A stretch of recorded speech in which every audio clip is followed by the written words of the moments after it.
Woo! Yeah, Yes. Welcome back with a duo episode of the Right? AFC Northerners. I love these. Yeah. Like Marc and Dave just did theirs, and it's been a minute. So how you been, man? Dude. Oh, Things are good. Things are good. I kind of missed the couch a little bit. These I seats know. will have to do for now. all right. Everyone knows who you are. Yeah, Jan Jan David Sutar, Ravens. Chris Atkins, Steeler Nation. And Wash High Prexies, who are the Whippy Old champs. Oh, Yes. Well, congratulations. Yeah. All right. All So do you want to start? You want me to start? You good. All right, cool. So I already reviewed the previous game on the last view with the dog even brought the dog in. You should see my puppy. He's freaking adorable. So let's talk Ravens Lions at home. We play at home, but we're playing against Jim Caldwell and Terrell Austin, which are both former Ravens coordinators. Both know Flacco's strengths, weaknesses. So let's start with the Ravens offense, if you want to call it that, and what that means against the Lions defense. So on offense, we're last in the NFL in passing yards with no passing touchdowns in the last 4 of 11 games. So that's kind of gross. Ben Watson, our leading receiver, only is averaging. I'm sorry, I gotta stop you there. Sorry to interrupt. I mean, is that a Flacco thing? Is that a play calling thing? Okay, Is it an O-line that's thing? a very valid question. And here's the thing: it's both. That's alarming. It is. It's a Flacco thing. It is also a Marty Morningweg thing. If you look at the play calling, Okay. it is so rudimentary and conservative that it's gross. Like legitimately, third down equals check down. It's not a way of running a football team. It was fun to see like Joe actually run. He actually ran for 40 yards in the last game.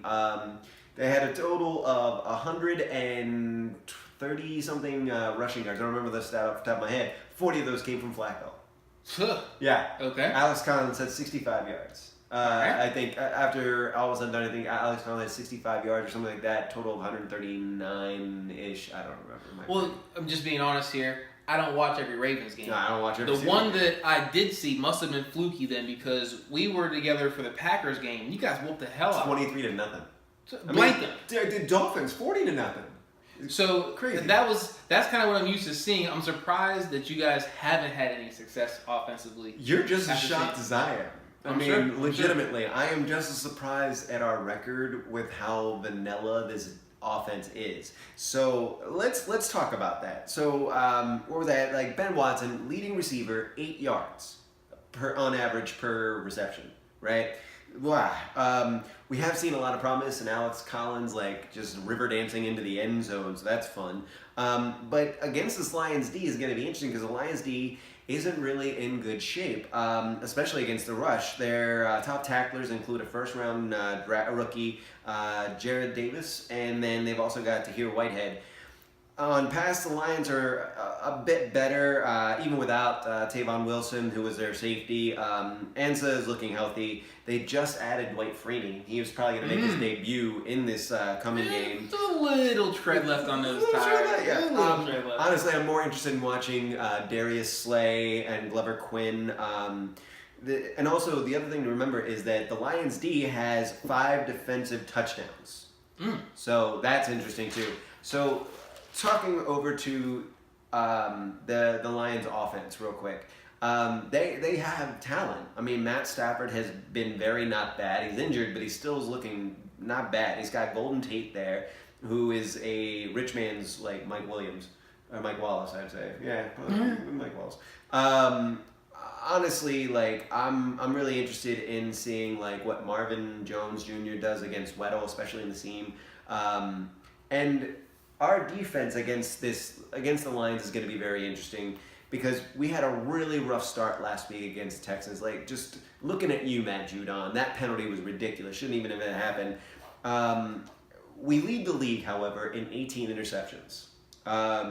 Suggs has 9.5 sacks. Rushing B. Will and those guys. Our defensive rush is just ridiculous. The question is against the pass rush, will Suggs and Judon be enough? I think they will be, but it's interesting to like how they're going to be against the pass rush. on run defense, the Lions on offense have Abdullah, Theo Riddick, and they're going to have to step up against our run defense. I can't talk today. I need more beer. Against our run defense, because we're allowing less than 65 yards per game rushing. Typical in Baltimore. Yeah, exactly. B. Will, Brandon Williams, Michael Pierce, Carl Davis, Will Henry. They're making it really hard for runners to gain like really good, solid yardage. Honestly, between you and me, I think this game is going to be tough to call. We have very little room for error, especially against Jim Caldwell, who knows like the ins and outs of Flacco. He was there for that. It's a short week too. We are, however, more healthy than the Lions. So we got that going for us. And if we, again, don't check down every third down, and if Marty doesn't, oh God, I hate Marty Morningweg. I fucking hate that guy. If we can win this, I think that it'll be like some crazy thing like happened in the last Lions game with a Justin Tucker 61-yard field goal, which happened the last time we played the Lions, and we beat them, I think 30-16 or something like that. Or a Sam Cook touchdown. That'd be cool. We almost had that. So prediction this game, I'm gonna go conservative. I think we can win this game, but it's gonna be interesting. Again, it's gonna come down to defense against the Lions offense, because clearly our offense hasn't really shown a lot. I'm gonna call it 17-14 Ravens. Mm-hmm. I really think it comes down to a field goal. Okay. And Tucker comes to save the day. Honestly, I think the defense and Tucker will be the ones that show up. However, I will say this. Danny Whitehead could be the person that changes things on third down for us. Yeah? Yeah, and I mean, if you watch the last game, it was almost like a warm-up period. The first quarter of that game, the Ravens were kind of all over the place, especially on defense. Really slow start, really needed to get it together. But Whitehead really did really well whenever it came on third downs. They were using him way more. It wasn't used on every single down. We were still doing really dumb plays, throwing behind the line to Alex Collins on third down and stupid stuff. But whenever we allowed Whitehead to get the ball, we were seeing a lot more, positive gain than, what we had been. And also, again, Joe ran for 40 yards. He was like, screw it. I can't have nobody to throw to at this point. The other thing I saw, though, is that whenever I'm going back and looking at the plays, sorry, I don't want to take up too much time. Going back and looking at the plays, Flacco is missing open receivers. He's legitimate. Buck Allen was open on one, way open. There was nobody near him. He's not seeing him, or he's just not seeing him. Okay. Literally smack dab in the middle, nobody around him, not even throwing. And that's just one of the plays. I can list a whole bunch, but that one was just gratuitously gross. So when I watched this year's Ravens team, what stands out the most for me, the defense is consistent. It is what it is. It is what it's been. I can't believe I'm still watching Terrell Suggs get out there and play. So I went out and I played a Turkey Day or Turkey Bowl game on Thanksgiving Day. I was literally lifting my legs with my hands until Sunday, Monday. I don't know how these guys are 34, 35, up to 39, getting out there and doing this every Sunday. Doesn't make sense to me. But the defense is consistent. What I'm seeing is the difference is on offense. I'm used to seeing a Ravens team. The one has a very identifiable running back and running game. And two, I'm used to you guys having that dominant tight end. I'm thinking of Todd Heap, and I always had to worry. But Dennis Pitt is Pitt as well. Well, I always had to wonder where those guys were. Well, now it's you got Watson, you got Williams, you got Boyle. Boyle isn't blocking as well as he should. Max Williams is almost a non-contender. Watson's our leading receiver, but he's only getting 8 yards. And really, if you're looking at it, almost every single play is basically a one receiver play. It's almost easy. It's getting to the point where it's this is what they're doing. Before it looked just right after the snap, you can see exactly where it's going. And teams are catching on. This is why I think that Marty Morningweg is not the person that needs to be running our offense. I think that we need something better. I don't think the answer is Greg Roman or Rosberg. I think that we need to go and find somebody who's hungry for that kind of, really good, strong offense. And I just don't think Marty's the answer to that. That being said, I think that obviously Ozzie is not good at drafting wide receiver talent. I just don't think he is. I think that swing and misses. So many swing and misses. There's been a lot more swing and misses than there have been swings as of late on offense, with the exception of Elam was a horrible pick, but in general we've had pretty good runs on offense. I would like to see there's a couple guys that got injured in preseason, like Tim White. I would like to see what he does, because that kid was amazing in preseason. So I'm curious to see what he winds up doing, if he winds up coming back to us. Pick it on over. All right. Okay, so the Steelers heading into Cincy, into the jungle for what, other than the Patriots, this is one of the most anticipated games. Not so much just playing the Bengals, but playing the Bengals in the jungle for me is one of the most anticipated things. After what we've been seeing here the past couple of years. I remember being at Five Line Tavern with Mark a couple years ago and watching that playoff game and just watching the disgust on this man's face. Oh, it tasted so good to me. It tasted so good. I was trying to have no opinion about watching both of you, but it was hard. He was not happy. So this year's game in Cincy, what's worrying me is I think the team that we played early on and the team we're going to play on Monday night are two totally different teams. Obviously, they had the coaching change there on offense with the OC, and it's been a night and day difference. They're scoring touchdowns now. They're scoring touchdowns. So it's going to be a slightly different game that we're going to see this time around. So my fears for these guys, I really can't let Dalton get warmed up, especially in the first half. I don't want to see 2 to 3 touchdowns before half in the Bengals. And that's what you got to worry about with him too, because they come out in the first half like gangbusters. Yeah. So AJ Green, Tyler Kroft, really have to keep an eye on these guys. I would hate to see Boyd, really make the Steelers look bad. And Hayden's out, right? Hayden's out for this game. I believe so. So who do you? He's think out. Shazier may be out for this game. So who's got AJ? All day, Artie Burns. Artie Burns? You really think Artie Burns? I think he's the best we got. All right. He's our number one, so Burns is going to take him. I think possibly Sensabaugh takes 2. I'm not sure. But things could get sticky if these guys go 3 and 4 wide. Yeah, that's what you got to watch out for. It's like you come out there and they that that's probably what they're going to wind up doing too. So what I'm expecting to see is, for the second time this season, I'm expecting to see a very strong man coverage against this Bengals team. I think to slow down that passing offense they have. I would say they have to. I think so. I think you're going to really see the revival of that man defense.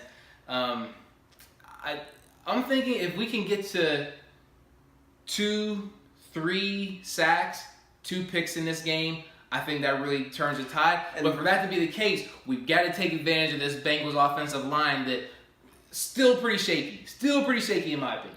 I would say that, following up with what you're saying, I agree the sacks, but I think that really forcing turnovers and strip sacks, especially if you can get to them, is going to be the key, because we've seen that with Mixon too, in that if it looks like the sack is coming, he can toss to Mixon can go through. And, Oh yeah.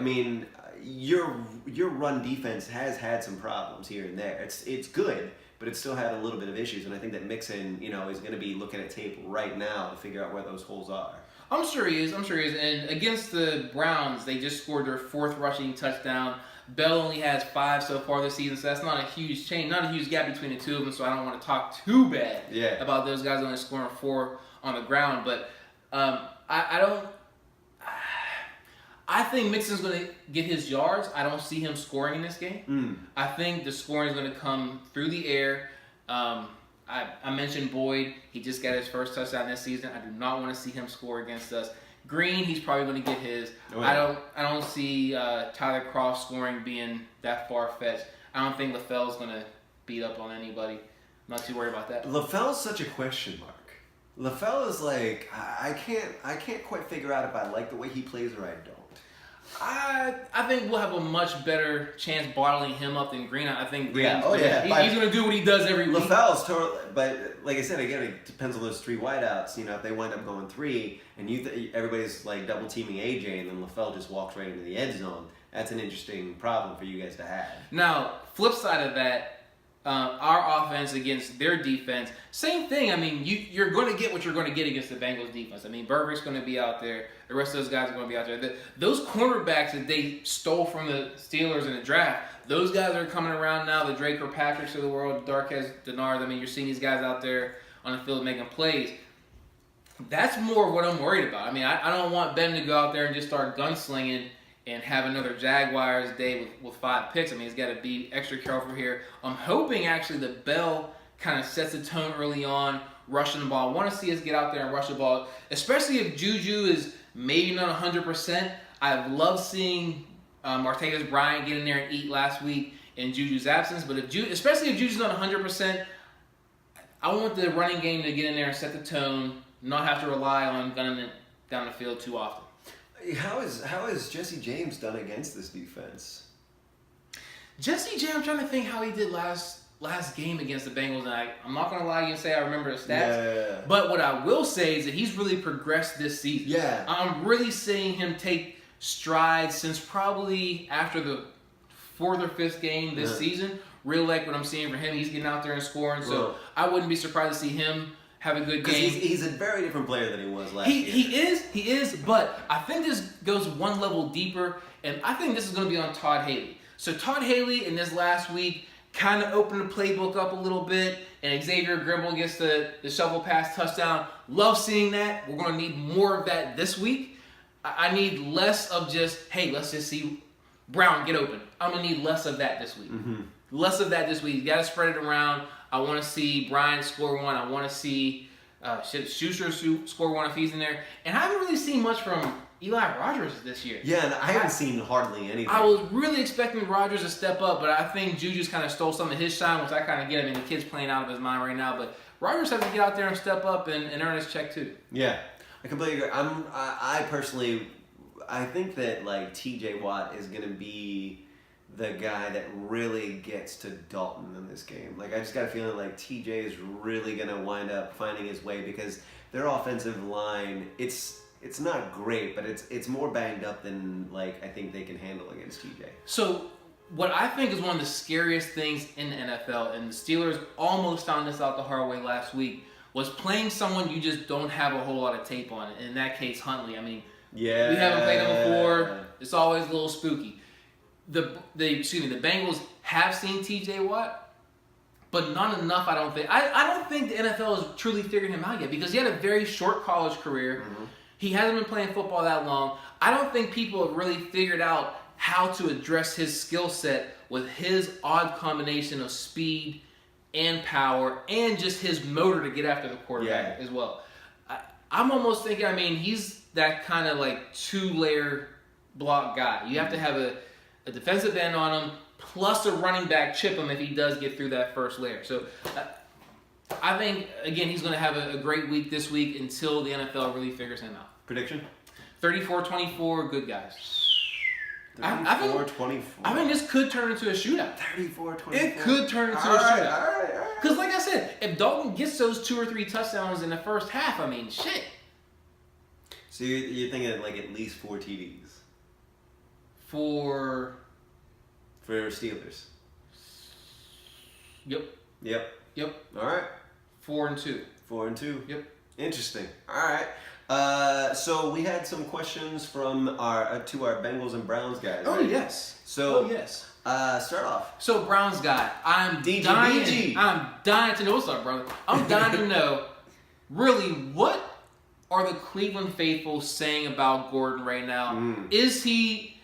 Just before we started filming, I kind of likened him to Chicago fans seeing Michael Jordan come out of retirement. Like, oh yes, we're good again now. Yes, he's going to come save us. Is that what's going on amongst Browns fans? Is Gordon going to come save you guys? Or are you guys going to magically, get those last 2, 3, 4 games of the season? Or is it like he needs a few months to get into game shape I mean, I don't know. Like I talked to a couple of Browns guys here and there, especially on Reddit, and they all seem to be pretty like, okay, well, let's see what happens. I mean, that's a general feeling, but I'm curious to see what DGBG says. Very curious. And also from Mark, obviously you're voicing your opinion on my fellow, I want to say Washington area native as well, Marvin Lewis. If it's not him, if it's not Marvin Lewis to get iced, because someone's got to go. Unfortunately, someone's got to go after the beginning of the season. Though. But if not Marvin, then who? Because the OC's already out. Then who? My question. Yeah. You have any? Yeah. I mean, I want to know exactly what it is that Mark, our Bengals guy, how he thinks that his offense is going to beat my Ravens defense at the end of the season, seeing as how he couldn't do it at the beginning of the season. Because he just made a prediction in the last in their last video that just came out that he can win this game. And I mean, it's football any given Sunday. Was that pre or post OC change? Do you remember? That was a couple days ago, so it was post. No. When you guys beat up on them. Oh, that was pre. They're a different team. They are, and that's why I want to know like what his response is. Okay. Because every week it's a different team with the Ravens. I mean, you never know what you're gonna get. So it's really, that's the thing. It's like you can sit there and look at their offense and say, oh my God, this offense, and then yet we still win games. So what? You know what? I have to let's riff on this just really quick before we get out of here. And we're starting to get out there. So people will look at the Steelers and say, oh, I'm not sure if they're really a contender. They haven't really impressed me. You guys are definitely a contender, though. But people are saying, oh, they haven't impressed us. They barely beat the Browns in the first week. They barely beat the Packers. And here's my question. We've got the best record. We're tied for the best record in the NFL. Mm-hmm.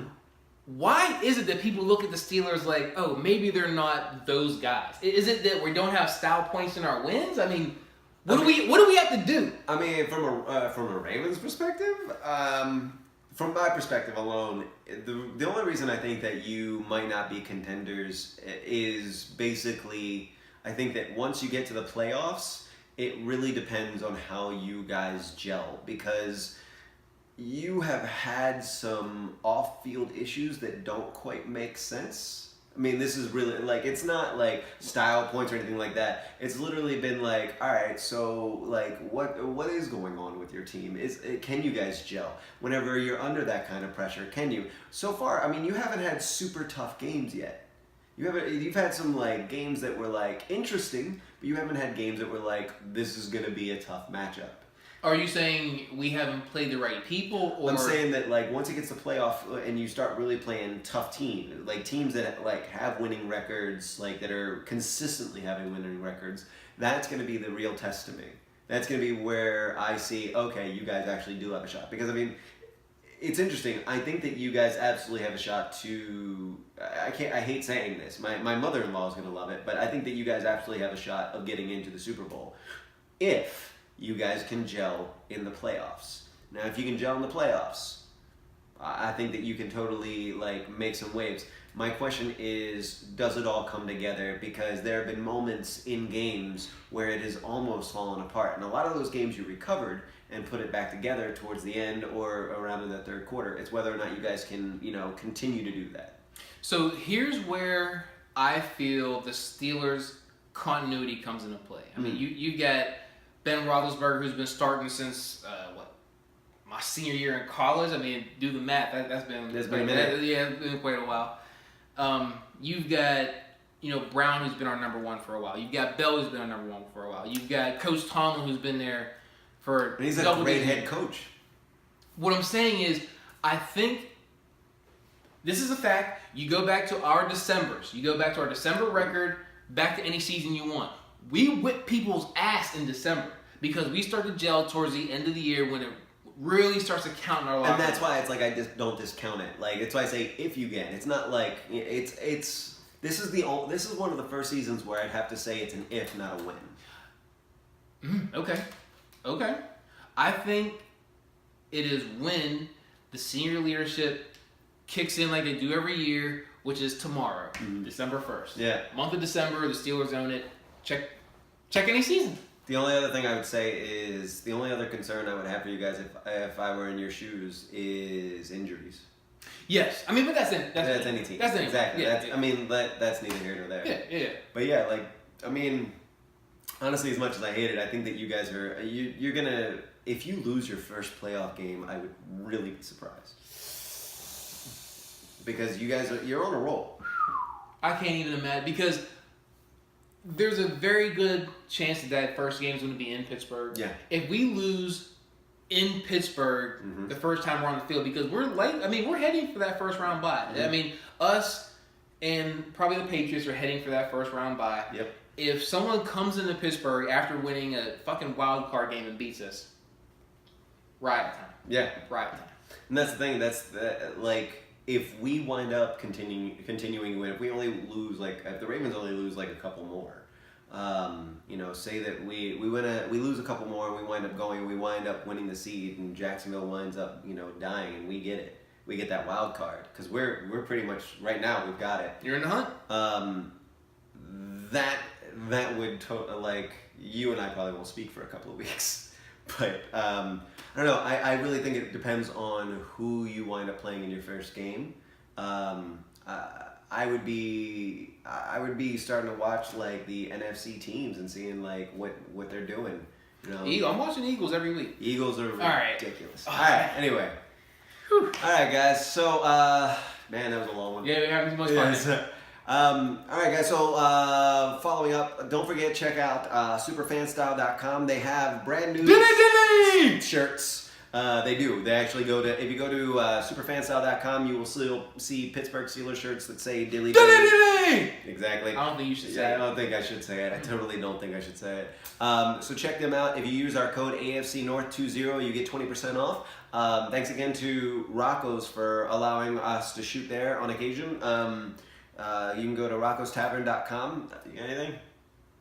I just want to say what's up to my Prexies out there again. Hey, this is a big deal. To win a Whitfield Championship, You should send a shout out to Jack Lambert's balls. Oh, he knows he's my man. Yeah. You've been asking about you. Yeah, the balls knows he's my man. Here's the hat for him. And let's see. If you don't already know, we have a subreddit, AFC Northerners. Also, check us out on Twitter, and please comment and please talk to us. We're happy to talk to you. That's it. All right, guys. We're gonna sign off as we always do with fuck the Lions and the Patriots and the Ravens and the Bengals and the Browns. Everything what he just said except for the Ravens. Go Prexies. Bye, guys. Jaws. You don't know nothing about that. I know you don't know nothing about that. You don't know nothing about that.